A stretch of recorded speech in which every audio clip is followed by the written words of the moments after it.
Y si la persona está muy endeudada y fallece, esas deudas luego ¿quién las asume? La familia, yo tendría que asumirlas. Chévere cuando mueren y dejan bastante. Sí. Súper porque reparten bien, ¿no? Voy a hablar de algo que no sé si sea tan legal. ¿Qué será? Los llamados testaferros. Bueno, eso existe, yo creo que casi en toda la familia, ¿no? Entonces, En mi familia no.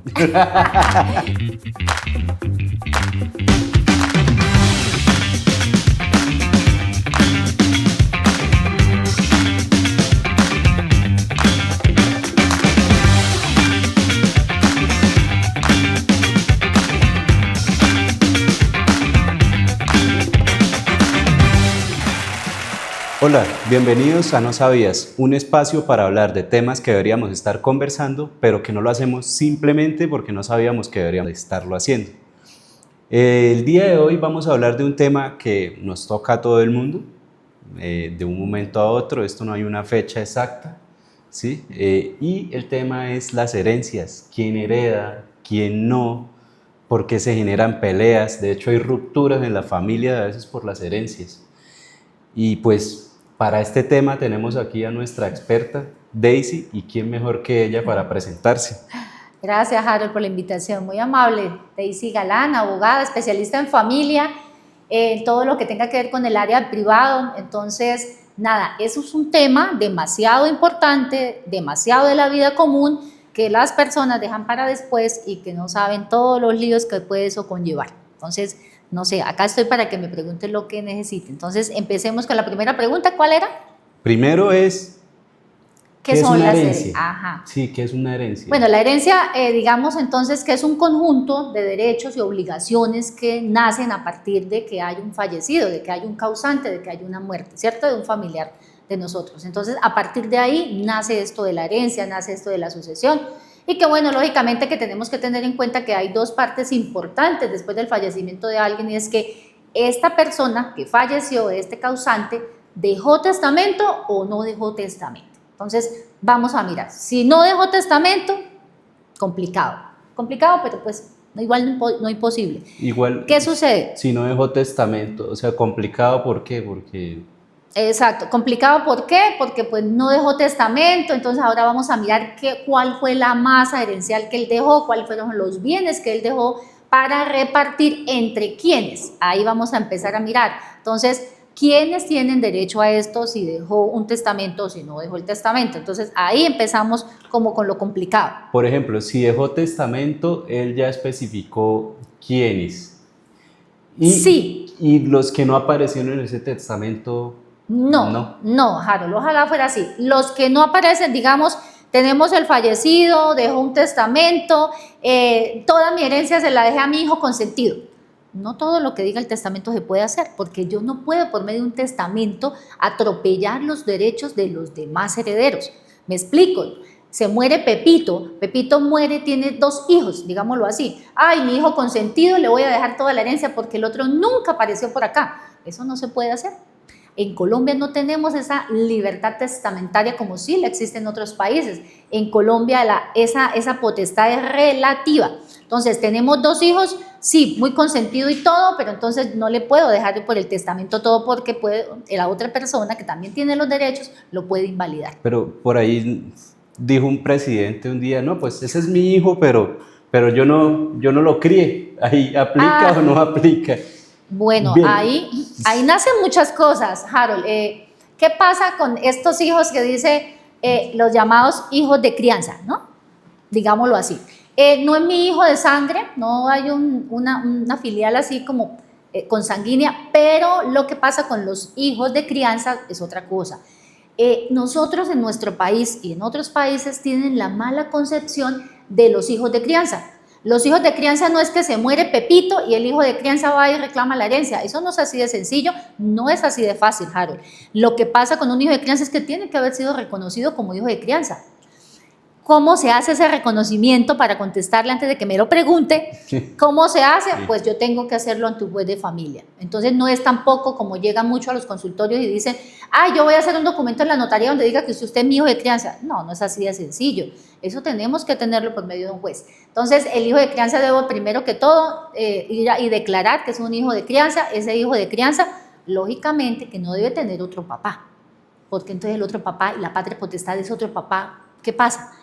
Son muchas cosas encontradas frente a eso. Complicado. Sí. Es más, quedo ahí como, entonces, ¿quién tiene derecho a heredar? Porque pues también están los hijos, está la esposa, Ajá. o las esposas.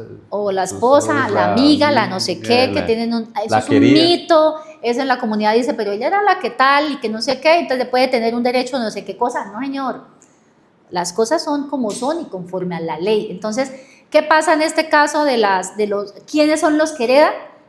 Hay un orden sucesoral por ley, nos lo dice nuestro Código Civil. Aquí entonces nos dice que el primer orden sucesoral empieza con los hijos. Cada orden anula el siguiente. Si hay hijos, no hay más siguiente. Entonces, el orden sucesoral son 5. Entonces, los hijos, si el que falleció tiene hijos, pues los hijos. Es el principal. Es el principal. ¿Por encima de la esposa? No, Harold, lo que pasa es que la esposa no es que entre a heredar acá, la esposa no es mi familia.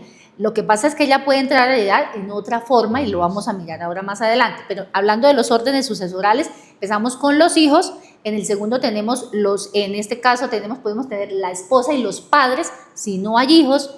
Tenemos esposa, padre, si no hay esposa y padre, tenemos hermanos del fallecido. Si no hay hermanos, tenemos los sobrinos del fallecido. Y quinto orden sucesoral, tenemos el ICBF o el Estado. Ahí sería así. Uno anula al otro. Si yo tengo hijos, no, ¿por qué tiene que haber herencia para los padres, para mi hermano? No, señor. Para eso hay un orden sucesoral y hay que respetar. O sea, ¿sí? Que si no hay nadie, el Estado se queda con la platica. El Estado se queda, pues uno lo ve así y uno dice, bueno, y si no hay de verdad nadie, entonces nadie, ni hijos, ni papás, hermanos, ni cónyuges, entonces se va para el Estado.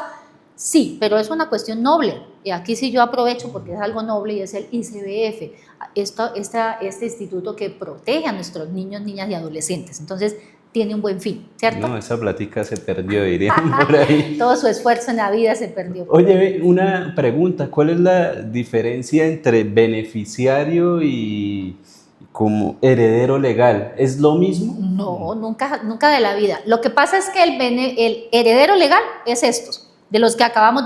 El legal es lo que va por ley, los hijos, la esposa o compañera permanente, también digámoslo así, los padres, los hermanos, los sobrinos.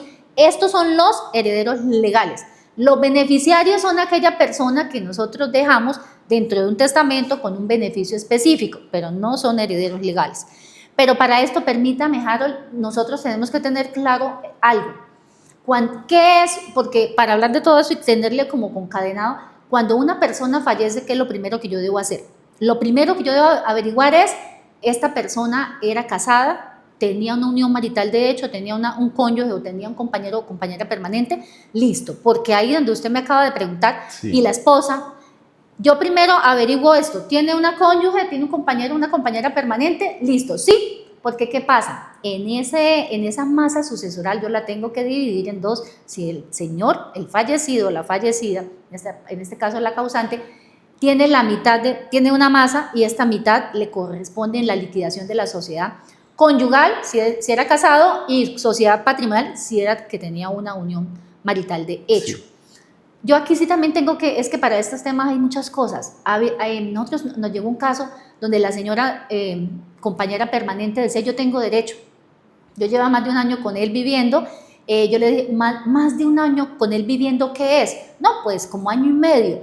Pero él estaba enfermo, yo estuve con él y todo. Ahora me dicen que a mí no me van a hacer liquidación de sociedad patrimonial. Pues no se le hace. ¿Por qué? Porque es que para que nazca la sociedad patrimonial debe haber mínimo 2 años de convivencia, en este caso, para que nazca esa sociedad patrimonial. Y aparte de eso, era una unión marital sin registrarse, entonces era en el aire. Entonces ahí no. Entonces, en ese orden de ideas, tenemos que mirar, listo, liquidamos ya, si tenía esposa, tenía 100 millones de pesos, por no colocar cifras tan grandes. Entonces, liquidamos la sociedad, la mitad es de la cónyuge, compañero o compañera permanente, 50 millones, y los otros 50 es donde tenemos esa libertad testamentaria, porque ya los forzosos de los que hablábamos ahorita en el orden sucesoral, pues ya tienen, en este caso, ya lo tenemos 50 para la cónyuge y ahora ese 50 es para el orden sucesoral que tenemos. Tenía hijos, ese 50% se divide en el número de hijos que haya tenido, ¿cierto? Y aparte de eso, hay una porción o de libre disposición donde el fallecido puede dejar en su testamento le dejo el 10% de esta libre disposición o de esta masa sucesoral luego de la liquidación de la sociedad, se la dejo al jardinero, se lo dejo a mi amiga del alma, se la dejo a una querida, se lo dejo a quien quiera. Entonces ahí es donde viene a darle ese 10% o el porcentaje que le haya estipulado dentro del marco legal, se lo dejo a la amante, ¿cierto? Uy, ahí me da como un poco de pena, porque pues, una tía me dijo, oye, me pregunta, ahí sí yo de amante tengo derecho a una parte de la herencia, y si mi hijo hace parte de eso. ¿Sí? Bueno, es que la amante, ya sabemos que en Colombia no pueden haber dos clases de convivencia simultáneas, matrimonio y unión marital, o es matrimonio o es unión marital. Por lo general el señor está casado, no ha disuelto su unión, no ha liquidado su sociedad, por lo tanto la otra está al margen, ¿cierto? Entonces no pueden hacer otra clase de relación cuando él todavía sigue casado y sigue en su casa con sus hijos, esto otro no, ¿cierto? Entonces tampoco podemos estar hablando de un hijo de crianza, porque ¿de crianza de dónde? Si es que el señor vive y tenemos pruebas de que vive con su esposa, con sus hijos y su familia. Entonces, aquí no. Aquí lo que pasa es que se abre la brecha entonces para ese porcentaje que se le deja al amante y a los hijos no tienen nada que ver. Otro cuento sería que el señor hizo una separación de cuerpos con su esposa, liquidó la sociedad conyugal que tenía, ¿cierto? Y se fue a vivir con X señora y pues iniciaron una unión marital de hecho. Entonces, aquí en este orden de ideas, pues bueno, él le puede dejar, si no se alcanzó a configurar la sociedad patrimonial, pues entonces, ¿qué es lo que va a pasar? Pues si no se configuró o si sí se configuró, podríamos entrar a mirar si a esa señora le corresponde o no algo de la liquidación de la sociedad patrimonial. Pero a los hijos definitivamente no. ¿Qué pasa, para poner otro plano, qué pasa si el causante, el fallecido, sí hubiese tenido un hogar con esta señora, con la amante, digámoslo entre comillas, y el niño lo ayudó a criar aquí tantos años, pues aquí hay algo diferente, ¿no? Aquí podemos constituir que hay un hijo de crianza y el señor lo reconoció plenamente ante un juez. Lo que pasa es que la gente no sabe, no entiende de pronto, ¿cierto? Que para que un hijo de crianza no es que yo vaya a decirle al juez, él es mi hijo de crianza. Tenemos que tener muchas situaciones como lo que hablábamos anteriormente, pues que ya no tenga un padre reconocido, ¿cierto? En este caso, digamos que la señora tenía a su hijo con los dos apellidos de la madre porque no tiene un padre. Sí. El señor puede entrar a tenerlo como hijo de crianza y legalizar ese hijo de crianza, ¿cómo? Por medio de la adopción.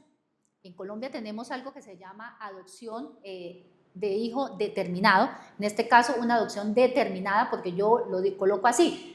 Yo quiero adoptar a este niño específicamente, no es indeterminada como cuando uno va al instituto a que le den cualquier niño. No, yo lo quiero una adopción determinada frente a este niño que yo lo quiero para mí. Aquí ya hacemos una adopción, que es la parte legal para que este niño tenga derecho dentro de la sucesión, porque todos los hijos en Colombia tienen igualdad de derechos. No hay ninguna clase de discriminación. Ah, bueno, sí. Oye, interesante. No, y muy profundo, hay muchas cosas para hablar sobre el tema.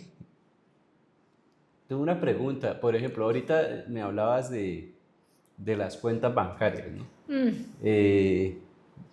Por ejemplo, hay un tío que dice, eso yo me gasto toda la plata, ¿no? Como dice Diomedes Díaz, si la vida fuera estable todo el tiempo. Entonces él dice, sí, mijo, porque uno llega y fallece y no se lleva nada.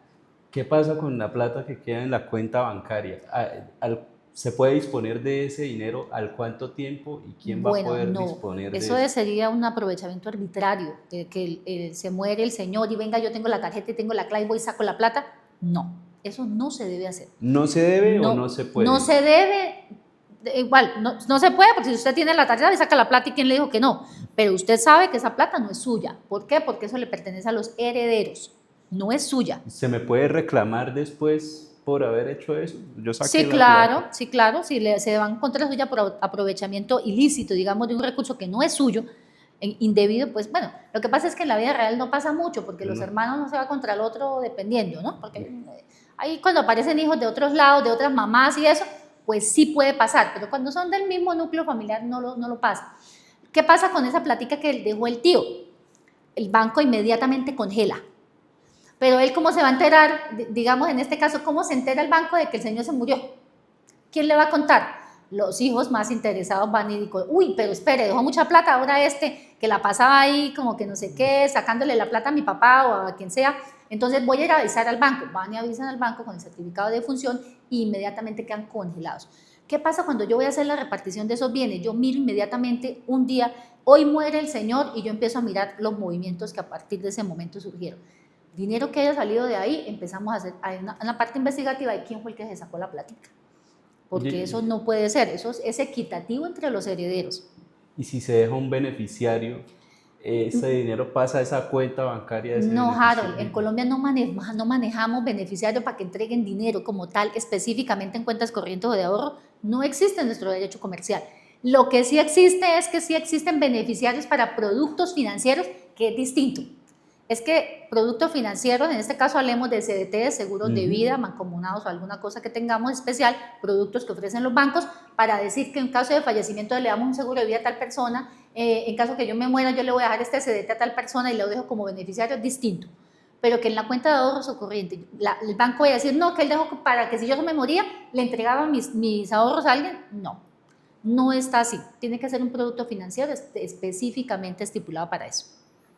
Oye, Ben, bueno, interesante, pues, pero me surgió otra inquietud. Tengo diferentes tías, ¿no? Tengo una tía que es muy amargada. Muchas tías. Están muy amargadas, que antes tenían muchos hijos. La gente, hoy en día ya no. Y es más, tiene sí. algo la pregunta. Por ejemplo, mi tía amargada no le cae bien nadie de la familia. Y ella dice que para estas tiene plata. Y dice, yo no les voy a dejar nada a nadie, yo le voy a dejar mi plata a mi perro, para que me lo cuiden, porque este es mi único compañero. Eso yo lo he escuchado, sí se escucha mucho, al perro, al gato, al no sé qué, bueno, etcétera.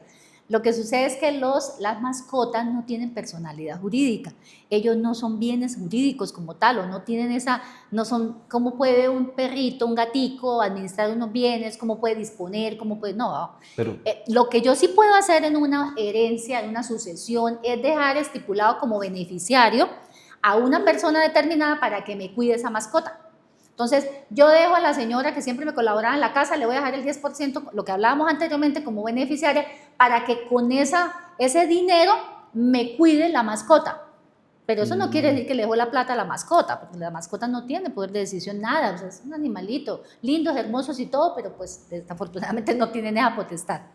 Oye, yo escuché no sé si sea una palabra que exista, herederos forzosos. Los herederos sí. Y si existe, por ejemplo, es algo así como, nosotros somos 5 hermanos, sí. Y hay un sexto, pero ese man no, él entra como un heredero forzoso, no nos gustaría que él heredara nada. Bueno, primero que son herederos forzosos, como dice forzosos, esos son los herederos que toca, que son de ley. Los que hablábamos al principio, los órdenes hereditarios. Los herederos forzosos son los que por ley tienen derecho a esa herencia, los que hablábamos, los hijos, los padres, la cónyuge, etc. Si aparece otro hijo fuera del núcleo y es reconocido, pues también tiene derecho a la herencia. Otra cosa es que ustedes no lo acepten por X o por Y.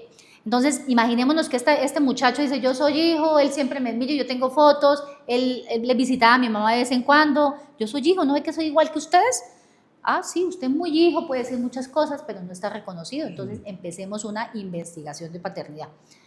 Que puede ser que nos complique un poquito el proceso de sucesión, pero vamos a investigar esta paternidad, vamos a hacer una prueba de ADN junto con los hermanos, tenemos que sacar un perfil genético, una triangulación genética, para mirar si este señor si realmente era hijo o es hijo de mi padre fallecido. ¿Y cómo hacen? Pues ya falleció. No, lo sacamos por el perfil genético de los hermanos, de los que tengamos, sí. Entonces lo sacamos por ahí y miramos, entonces los laboratorios son supremamente especializados en este tema y ya ha pasado mucho y ahí miramos si coinciden entonces esos perfiles con el del fallecido. ¿Se tiene que someter a la prueba de sangre? Claro, ¿Es obligatorio? Claro que sí, lo podemos hacer. Hay varias situaciones, lo podemos hacer entonces, lo más recomendable es ante el juez de familia, quien va a dar la orden para que se tomen esa triangulación o esa prueba de ADN y lo miramos así para que luego entonces el laboratorio le remita los resultados al juzgado y así determinar si esta persona es o no es hijo del fallecido.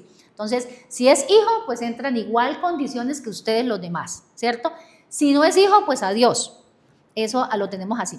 Otra cosa a veces que pasa mucho en las sucesiones es que apareció un hijo y nosotros sabíamos que la muchacha, la empleada, la jardinera, la X, de donde sea, esta le hizo a mi papá, lo engañó y él le dio el apellido a un niño que ni siquiera era de él.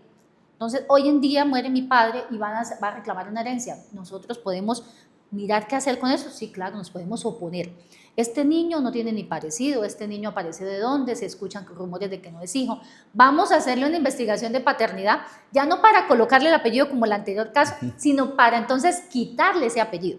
Ahí hacemos la investigación de paternidad y lógicamente vamos a hacer una impugnación de paternidad. Una vez que nosotros determinamos que este muchacha, no es hijo del fallecido, entramos a hacer una impugnación de paternidad. ¿Para qué? Para quitarle y retirarle los apellidos a esta persona y sea excluido de la masa herencial.